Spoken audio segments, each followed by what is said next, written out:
Character புரியாமலே இப்படி நடிச்சாங்கன்னா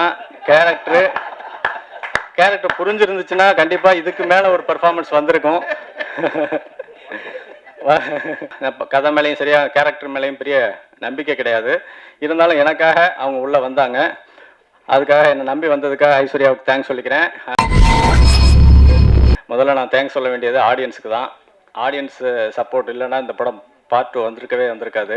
ஏன்னா part 1க்கு ஆடியன்ஸ் கொடுத்த அந்த உற்சாகமும் ஆதரவும் தான் பார்ட் 2 நாங்கள் பண்ணுறதுக்கு காரணம். இன்றைக்கி பார்ட் 2க்கு அதை விட அதிகமாக ஆதரவு கொடுத்துருக்காங்க, அன்பு கொடுத்துருக்காங்க. அவங்க எல்லாருக்கும் என்னோட மனமார்ந்த நன்றி. அடுத்து நான் தேங்க்ஸ் சொல்ல வேண்டியது ப்ரெஸ்ஸுக்கும் மீடியாவுக்கும் தான். ஃபஸ்ட்டு டே வந்து நூன் ஷோ, மேட்னி ஷோலாம் வந்து கொஞ்சம் அவரேஜாக தான் ஃபில் ஆகிட்டு இருந்துச்சு. ஈவினிங்லேருந்து வந்து ஷோஸ் வந்து ஹவுஸ்ஃபுல்லாச்சு. நாங்கள் திருச்சி, மதுரை, சேலம், திண்டுக்கல்னு நிறைய ஊருக்கு போனோம். எல்லா ஊர்லேயுமே ஷோஸ் வந்து ஹவுஸ்ஃபுல்லாக போச்சு. ஷோஸ் நிறைய இன்க்ரீஸ் பண்ணாங்க. அதுக்கு நீங்கள் கொடுத்த பாசிட்டிவ் ரிவ்யூஸ் தான் வந்து முக்கியமான காரணம். உங்கள் எல்லாருக்கும் என்னோட மனமார்ந்த நன்றி.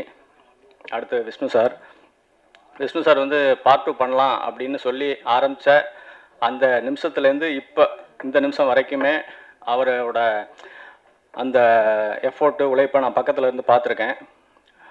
இந்த படம் வந்து பெரிய ஹிட் அடிச்சே ஆகணும் அப்படின்னு அவர் ஆரம்பத்துலேருந்து அவ்வளோ எஃபோர்ட் போட்டார். அது எல்லாத்துக்கும் இன்றைக்கி வந்து இந்த வெற்றி அவருக்கு பரிசாக கிடச்சிருக்கு. ஆக்சுவலாக அவர் எப்போவுமே 24 மணி நேரமும் சினிமான்னு பேசிக்கிட்டே இருப்பார், யோசிச்சுக்கிட்டே இருப்பார். என்ன ஏதாவது வாங்க மீட்டிங் அப்படின்னு கூப்பிட்டா கூட எனக்கு போர் அடிக்கும். திரும்பவும் அதே தானே சொல்லிகிட்டு இருப்பார் அப்படின்னு எனக்கு ஐயோ இன்றைக்குமா அப்படின்னு சொல்லிட்டு போனாலும் நைட்டு 2 இல்லை, அது ஆக்சுவலாக நம்ம நைட்டு 10-11 மணிக்கு தூங்கிடுறாள். ஆனால் அவருக்கு அப்போ தான் எந்திரிச்ச மாதிரி ஃப்ரெஷ்ஷாக ஆரம்பிப்பார். 2 மணிக்கெலாம் பீக்கில் இருப்பார், நைட் 2 மணிக்கு. ஆமாம், நான் எப்படியாவது பேசி எஸ்கேப் ஆகி 3 மணிக்கெலாம் வீட்டுக்கு வந்துடுவேன். வந்துட்டு காலையில் ஒரு 7-8 மணிக்கு எழுந்து பண்ணாலும் அப்போவும் வந்து மெசேஜ் அனுப்பி ஃபோன் பண்ணிகிட்டு இருப்பார். எப்போ தூங்குறாரு, எப்போ எந்திரிக்கிறாருன்னே தெரியாது. அந்த மாதிரி வந்து சினிமா அவ்வளோ பேஷனான ஆள். இந்த சக்ஸஸ் மட்டும் இல்லை சார், இதை விட பெரிய சக்ஸஸ் உங்களுக்கு, அதுக்கு தகுதியான ஆள் நீங்கள். இன்னும் நிறைய சக்ஸஸ், பெரிய சக்ஸஸ் உங்களை தேடி வரும். சார் வந்து எனக்கு வந்து ஆக்சுவலாக நான் கேட்காமலே என்னை கூப்பிட்டு படம் கொடுத்தாரு. அதான் சிலுக்குவார்பட்டி சிங்கம்.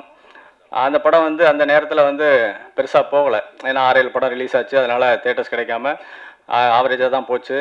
அப்போ எனக்கு மாதிரி ஒரு வருத்தமாக இருந்துச்சு. அப்போது அவர் கூப்பிட்டு பரவாயில்ல செல்ல, அதெல்லாம் ஒன்றும் இல்லை, எனக்கு லாபம் இல்லைனாலும் நஷ்டம் இல்லை, நீங்கள் அடுத்த கதை எழுதுங்க அப்படின்னு சொன்னார்.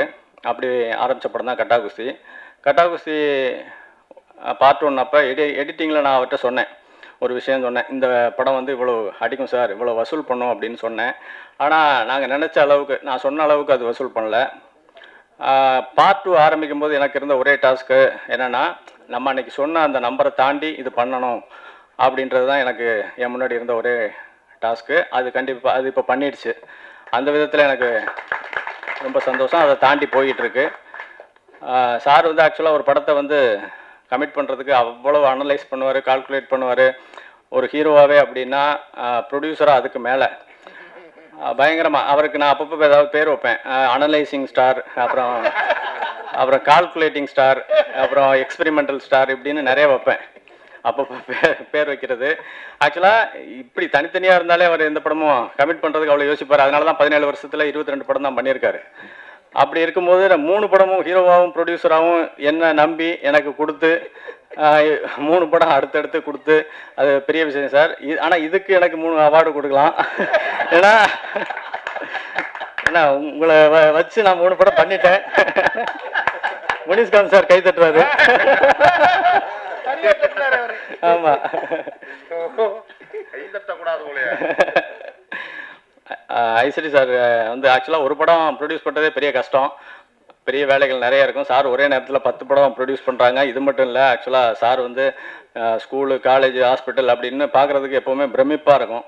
ஆனால் இவ்வளவு இருந்தும் வந்து சார் வந்து பார்க்கும்போது துருன்னு அப்படியே ஓடிட்டு சிரித்த முகமாக எப்போவுமே இருப்பாங்க. அது பெரிய விஷயம். ஏன்னா இவ்வளோ பெரிய இன்ஸ்டியூஷன்லாம் வச்சு நடத்துகிறவங்க வந்து ஒரு மாதிரி டென்ஷன்லேயே இருப்பாங்க. இன்னொன்று அந்த உடனே கொஞ்சம் ரிலாக்ஸ் ஆகிடுவாங்க ஒரு மாதிரி. ஆனால் சார் வந்து அதாவது வேல்ஸ் சேர்மன் மாதிரி இல்லை, வேல்ஸ் காலேஜில் ப்ரொஃபஸராக ஜாயின் பண்ண மாதிரி பரபரன்னு எப்போவுமே வந்து சிரித்த முகத்தோடு இருக்கிறது பார்க்குறதுக்கு அவ்வளோ இன்ஸ்பைரிங்காக இருக்கும் எங்களுக்கு. சார் உங்கள் ப்ரொடக்ஷனில் படம் பண்ணி அது வந்து பெரிய சக்ஸஸ்ஃபுல்லாக போகிறது ரொம்ப சந்தோஷம் சார். Thank you sir. நீங்கள் இப்படியே இருக்கணும் சார், சந்தோஷமாக. Thank you sir. ஐஸ்வர்யா பற்றி நிறைய நான் ஆடியோ லாஞ்சிலே பேசிட்டேன். ஆக்சுவலாக இந்த படம் ஆக்சுவலாக உள்ளே வரும்போது அவங்களுக்கு வந்து கதை மேலேயும் சரியா கேரக்டர் மேலேயும் பெரிய நம்பிக்கை கிடையாது. இருந்தாலும் எனக்காக அவங்க உள்ளே வந்தாங்க. அதுக்காக என்னை நம்பி வந்ததுக்காக ஐஸ்வர்யாவுக்கு தேங்க்ஸ் சொல்லிக்கிறேன். இன்றைக்கி வந்து படம் பார்த்துட்டு எல்லாருமே அவங்களோட பர்ஃபார்மன்ஸ் சூப்பர் அப்படி இப்படின்னு பயங்கரமாக பாராட்டுறாங்க. அன்னைக்கு சொன்னது தான், கேரக்டர் புரியாமலே இப்படி நடித்தாங்கன்னா கேரக்டர் புரிஞ்சிருந்துச்சுன்னா கண்டிப்பாக இதுக்கு மேலே ஒரு பர்ஃபார்மன்ஸ் வந்திருக்கும்.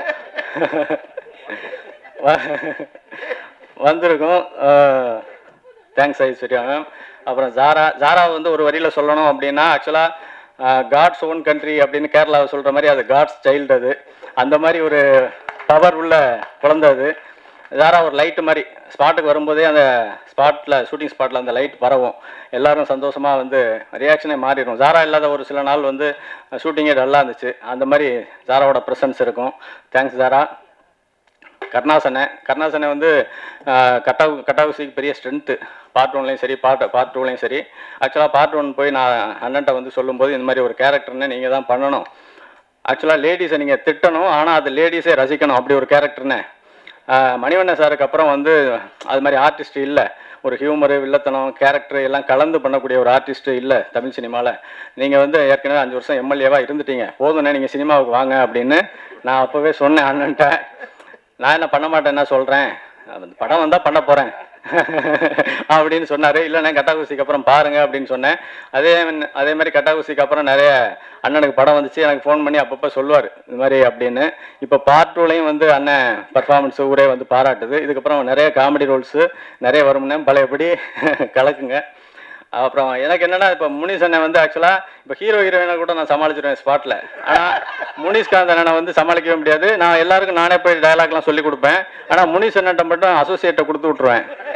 என்னென்னா நீ இப்போ ஏன்னா என்ன இருந்தாலும் அண்ணன் வந்து ஏதாவது ஒன்று எக்ஸ்ட்ரா போட்டுருவார். நான் ஏற்கனவே 3 மணி நேரம் ஃபுட்டேஜ் இருக்குது, இது 4 மணி நேரம் ஆகிடும் அப்படின்னு சொல்லி முடிஞ்ச வரைக்கும் அண்ணன் கண்ணில் தட்டுப்படாமல் கரெக்டாக வந்து அண்ணன் தேடுவார், என்ன அங்கங்கே தேடுவார், எங்கன்னு கரெக்டாக அந்த டேக்கில் டைமுக்கு போய் அண்ணன் ஆரம்பிச்சிடலாம், போயிடலாம் வாங்கன்னு சொல்லி அண்ணன் அதுக்குள்ளேயும் வந்து ஏதாவது ஒன்று சொல்லுவார். அண்ணன் இப்போ ஒன்று சொன்னார்ல, அது எப்படின்னா இன்டர்வலில் அவங்க சவுத் இண்டியன் ரெஸ்லிங் தோத்துட்டு ஒரு மாதிரி ஃபீலாக உட்காந்துருப்பாங்க.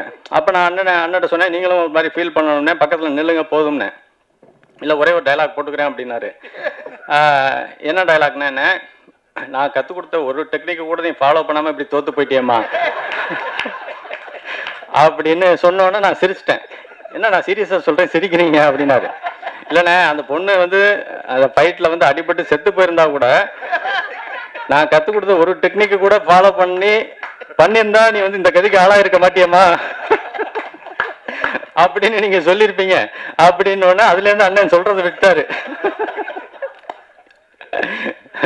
அது காளி அண்ணன் வந்து ஆக்சுவலாக வரும்போதே சொன்னேன், நிறைய நீங்கள் லீட் ரோல்லாம் பண்ணிக்கிட்டு இருக்கீங்கன்னா இந்த படத்தில் வந்து சின்னதாக தானே இருக்கும், ஒன்றும் தப்பாக நினச்சிக்காதீங்க அப்படின்னு. அதெல்லாம் ஒன்றும் இல்லைன்னா இது நம்ம படம் அப்படின்னு சொல்லிட்டு அண்ணன் வந்தார்.